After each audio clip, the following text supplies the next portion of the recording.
I want to provide some context to what you should be considering as you examine the different corporate structure types for your business. We got 6 primary organizational types. You said, well, Dr. Kurt, what are the 6 organizational types? We have C corporations. We have limited liability corporations, also known as LLCs. This is one of the organizational structures that I would encourage you to not pursue. But this is easy. Now, please, I know there's a lot of information on YouTube and social media. Please pay all federal, state, local, and corporate taxes on all revenue received for profit businesses. I have to say this.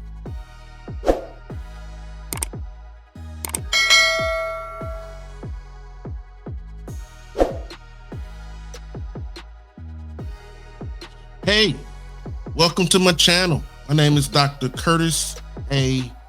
Merriweather Jr. And I want to serve as your government contracting coach. Now, the purpose of this channel is to educate entrepreneurs. Now, the way we do this is through education, consultation, and training support services. The goal of this channel is to help you lower your learning curve and to accelerate your business profitability and success. Now, our channel is based on advanced educational principles, sharing practical lessons learned, and also sharing personal experiences based on 27 plus years of cumulative or progressive experience in this space. And we want to see you, quite frankly, have success in the government contracting or the entrepreneurial space. Now on the screen, you'll see my URL. Please note that my Instagram URL has in fact changed. So you definitely want to take notice of the new URL. You also see our teaching platform, which is 8figuregovcon.com. 8figuregovcon.com. Please go take a look at our course store library. And also you want to go straight to our course store. The URL is on the screen. We will be having our next free information session on January 2nd, 2024. So please make note. The registration information will be in the description box below. The event is free, but registration is required. Awesome. Now, before we get into our topic for today, I want you to like, share, subscribe, and hit the notification bell so anytime I produce new content, you will be notified most promptly. As you know, we drop content every week, typically between Thursday and Saturday, typically Thursdays, occasionally Fridays, but mostly every week I drop new content right here on this channel for your business consumption. All right. Now, we have a great topic for you today. This topic was actually inspired by a conference that I attended last week in Phoenix, Arizona. And a great friend of mine, Dr. Wesley Proctor, gave a tremendous, I do mean a tremendous presentation. And so I have taken some of those ideas and I'm going to present them here in a manner that's going to be applicable to the government contracting community. So I do want to give a shout out to my brother, Dr. Wesley Proctor, up at Villanova. Okay, I do want to give tribute whenever I borrow ideas. I'm not the guy who borrows ideas and doesn't give credit. So I want to pay homage to where the inspiration for this particular video came from. All right. Now, for today's conversation, we have 6 primary organizational types. 6 primary organizational types, whether you're talking about for-profit or non-profit business. We got 6 primary organizational types. You said, well, Dr. Kurt, what are the 6 organizational types? We have C corporations. We have limited liability corporations, also known as LLCs. We have nonprofits. I will not be spending time talking about nonprofits in this particular video. We will be talking about nonprofits in 2024. Partnerships. We will not be focusing on partnerships in this video either. S corporations, and sole proprietors. Now I'm going to focus on 4 of the 6 because they are most prevalent in the government contracting space. Now, to be able to do a comparison contracts, we're going to talk about some items that we can better compare each organizational type to. So we're going to call them common concerns or issues in this conversation. So I'm talking about common concerns and issues. I'm going to talk about for each organizational structure we're going to discuss in this particular video. We want to talk about distribution of profit. How do you get paid? Based on the organizational structure. We want to talk about liability. We want to talk about the life of the business. How does the business continue, or how is it dissolved? We want to talk about management control. We want to talk about the ownership and how many people can own that particular entity. And we want to talk about transfer of interest. So we're talking about selling or exiting a business or selling shares. How does the particular structure being examined work in that context? So this is going to be a power pack, top full of information topic. So definitely grab your pad, your pen, your iPad, your mobile phone, some type of electronic note-keeping device so that you can take copious notes so you can better compare the particular structure. On this channel, I've talked about my preferred vehicles, which is an LLC or S corp. But again, I am not giving financial advice. Please talk to your teammates, whether that's tax accountants, CPAs, attorneys, when it comes to business structure. But what I want to do in this particular video, I want to provide some context for what you should be considering as you examine the different corporate structure types for your business. These are what we're going to discuss in this particular conversation can be applied to government contractors or any entrepreneurial venture. Okay. Now, let's jump in. Now, in this video, I will not be talking about nonprofits and partnerships in this conversation.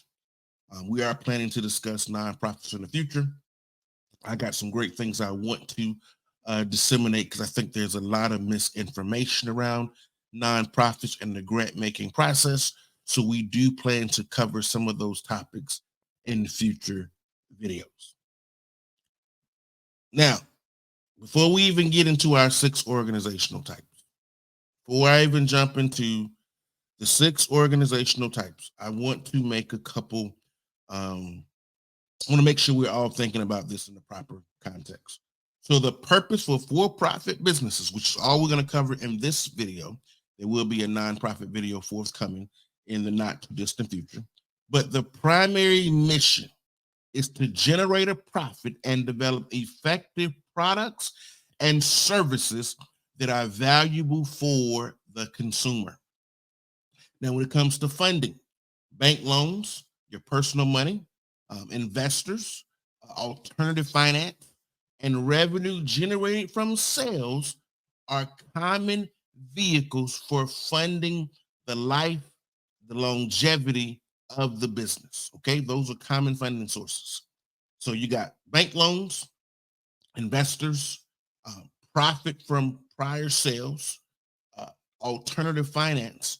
These are common funding sources to make sure your business can keep growing and thriving and striving for new heights.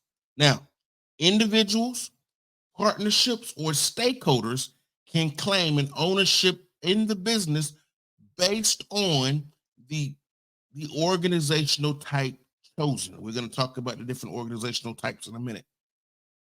Now, please, I know there's a lot of information on YouTube and social media.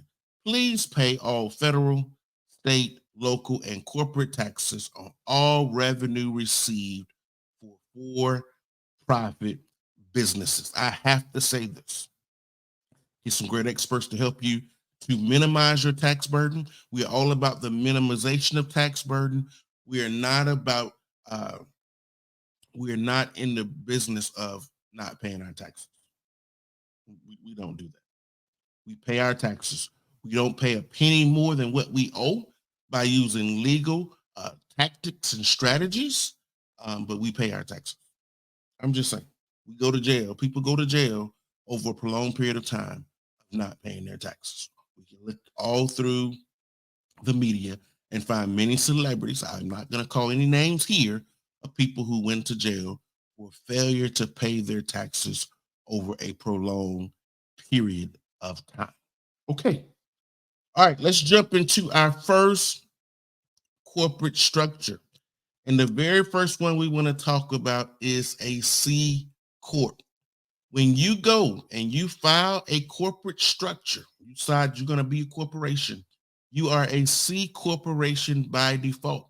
You have to file the election form, the IRS election form, to become an S Corp. We're going to talk about S Corps later, but out the gate, if you decide to be a corporate entity without filing the IRS election, you are a C Corp by default. You have to do extra stuff to claim the S corporation, to get an S corporation status. It's actually an election form. Okay. I don't want to make this any more challenging than it already is. Now, when you talk about a C corporation, the distribution of profits, if you are a C corporation, is paid to shareholders as dividends according to agreements and the shareholder status. So when I talk about shareholder status, this might be talking about whether you have common stock or preferred stock. We're not going to get into the difference between those today, but there are differences in stock types. So you can have common stock or you can have preferred stock. But when you talk about distribution of profits, they're paid to shareholders as dividends according to their underlying agreement and your shareholder status. Okay. And remember, most of your publicly traded companies on your favorite stock exchange, the majority of them, I think it's safe to say, are C corporations. Okay. They're C corporations. Now, liability, we're talking about a C corporation. Shareholders are liable to the amount invested. So your liability is based on how much money you've invested into this C corporation. Now, officers, so your officers of the company may be personally liable. Okay. The officers of the company may be personally liable in the event that bad things happen. Now, the life of the business, there's no effect. C corporation can go on indefinitely. Can go on indefinitely. It does not die when officers of the corporation die. It doesn't. It has to be physically wound down. It has to be a manual process for that company to no longer exist. It has to be physically dissolved. Okay. And we start talking about management control. The management control of a C corporation rests with the board of directors appointed by the shareholders. The shareholders of a C corporation appoint members to the board. Okay. We know that shareholders are the voting members in most cases. So the management control rests with the board of directors. Your board of directors are your chairman, your secretary, your treasury. I do want to encourage you to go to the SEC's website, pull a 10K report, and read one for your favorite company. You'll understand the difference between the officers and the board of directors. Your officers are appointed by your board. The board is the governance structure in a C corporation. They're the ones who govern the business. And your C-suite, CEO, COO, CFO, Chief CEO, Chief Executive Officer, COO, Chief Operations Officer, CFO, Chief Financial Officer. They work at the behest of the board of directors, and they report to the board of directors. Talking about C corporations. Now, in terms of ownership, there is no limit to the amount of shareholders in a C corporation. When it comes to transferring your interest, shareholders are free to sell unless restricted by an agreement. Maybe it's a transfer agreement, but there has to be an agreement that will restrict the transfer. That's why if you dabble in the stock market, more than likely you have stocks in a C corporation. You are free to sell your stocks whenever you want to, because the underlying agreements do not restrict you from doing so. Okay, so that's a C corporation. Profits go to my shareholders. Liability is based on the amount that you have invested, unless you are an officer, you may be personally liable. The business goes on into perpetuity unless a manual dissolution initiative is undertaken. Management control rests with the board of directors. There's no limitation to the amount of shareholders. Remember, shareholders own the company in a C corporation, and transfer of interest is not prohibited unless it's restricted in an underlying agreement. Okay, those are C corporations.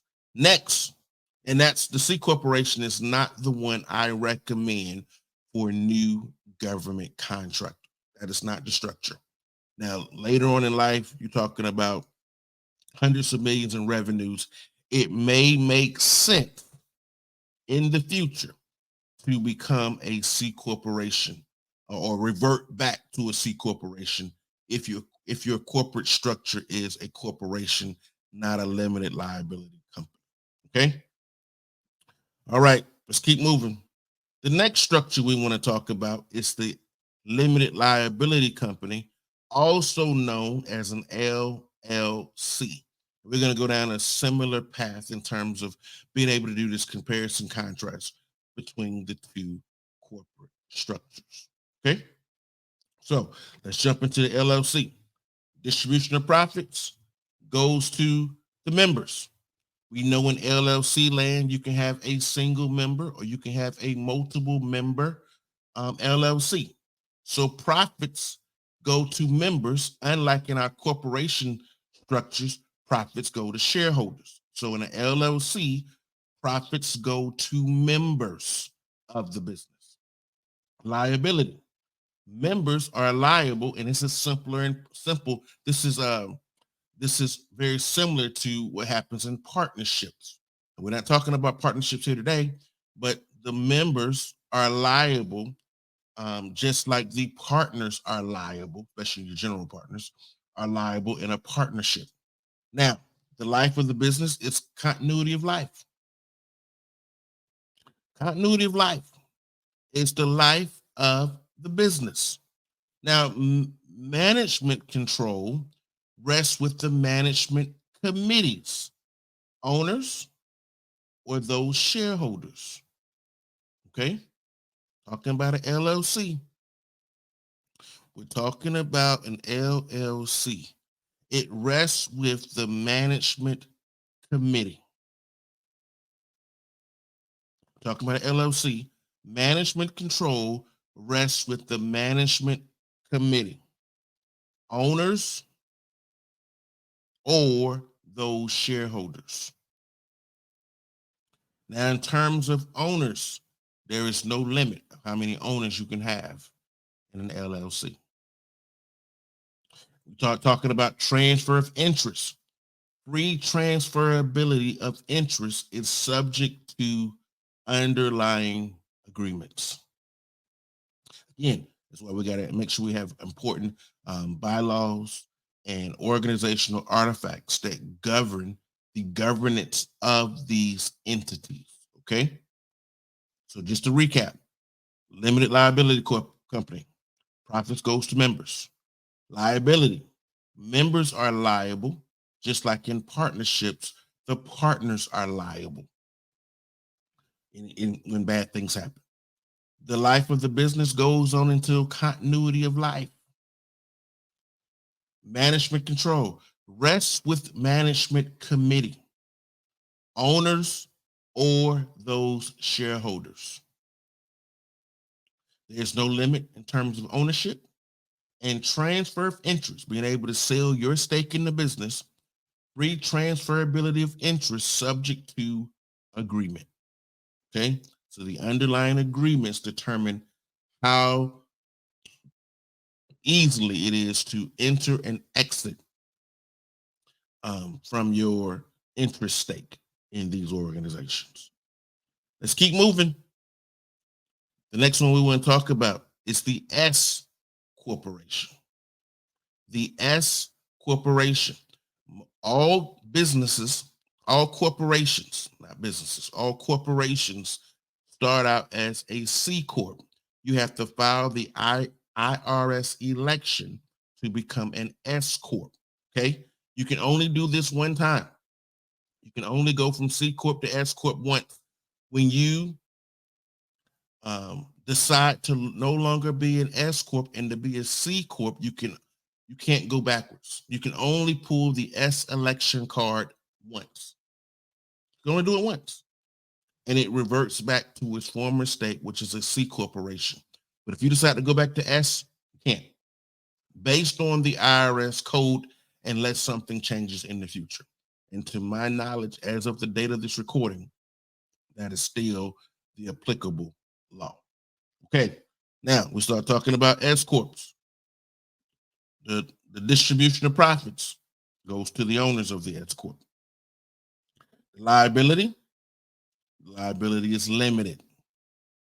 Life of business, the business is going to go on for continuity of life. Management control, shared by owners or shareholders. Okay, you got that? The management control in an S corporation is by the owners or shareholders. It's not by the board, even though as an S corporation, we do have a board. And most of your shareholders have a seat on the board. But it's the owners and shareholders that have management control of the business, unlike in our C corporation structure. Now, here's the interesting part. You can only have 100 owners of an S corporation. Some of the other structures we talked about previously, you can have unlimited ownership. In an S corporation, there can only be 100 owners or shareholders. And transfer of interest is subject to underlying agreements. So distribution of profits goes to my owners / shareholders. The liability is limited liability. Life of business is going to be the continuity of life. Management control shared by owners or shareholders. You can only have 100 owners, and transfer of interest is subject to underlying agreements. All right. Now, let's get ready to talk about the last one for this video. We want to talk about sole proprietorship. Sole proprietorship.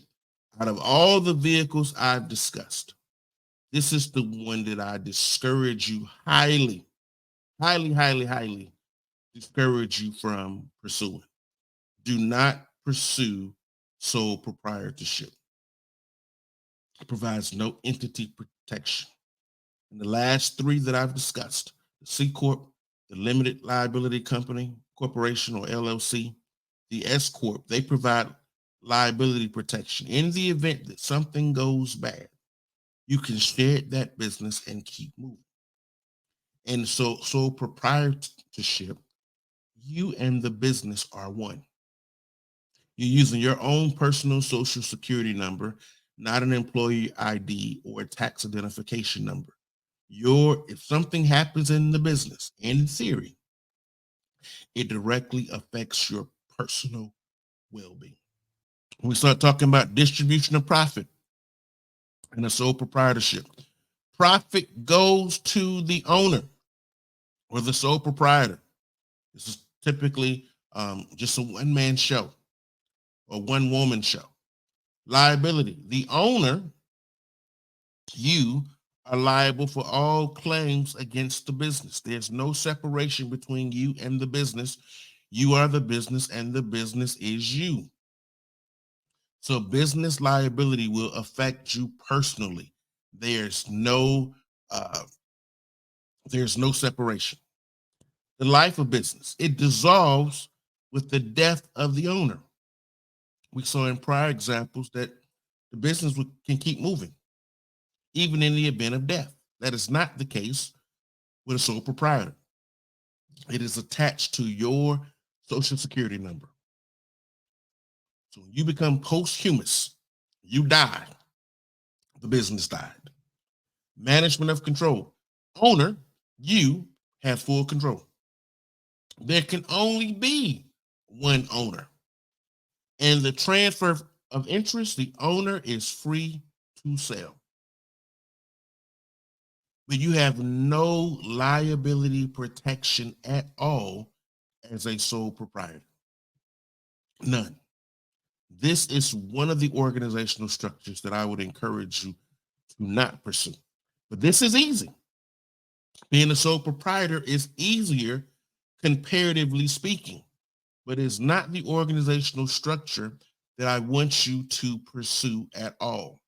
I do recommend the limited liability corporation and or the S corporation for new government contractors. Now, that's all I want to share in this video. Please, before you decide on your organizational structure type, please consult with a corporate attorney, a tax attorney, or CPA to determine the best corporate structure for you based on your goals and objectives for the business. And talk to the experts so they can determine the best structure for you, coupled with the things you're going to have to do to maintain that corporate structure. There's some things we have to do to make sure our corporations stay in good standing so that you can receive those certificates of existence from your state when needed. And different states have different requirements, and they enforce the law differently in every state. We want to make sure you make sure that you maintain your corporate entity in a fashion that's applicable with the laws of your state, so you can remain in good standing. That's all I got for you in this video. Go back and watch some of my future videos. I'm gonna see you in the next video. Until next time.